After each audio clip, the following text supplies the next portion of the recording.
My name's Cassi Weiss. I'm the director of Visit Marshall and also a neighbor to Liberty Bandshell Park. When visitors are looking for somewhere to visit, they are looking for more than just a place to stay. They are looking for a location where they can attend events, go to parks, and really immerse themselves into the community. For years, our Bandshell has helped create those experiences for visitors. It has hosted festivals, concerts, and a variety of different events throughout the years.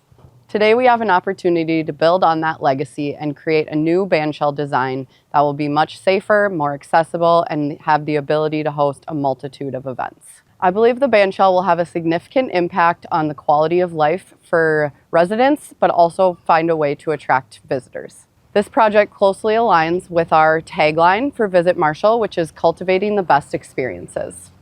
What excites me most about the future of this project is the opportunity of bringing people together both in our community and visitors. A new Bandshell will enhance the opportunity to attract a variety of events, bringing both visitors and locals together. Investing in the Bandshell is investing in tourism and community pride and gives us a reason to invite visitors back into our community time and time again.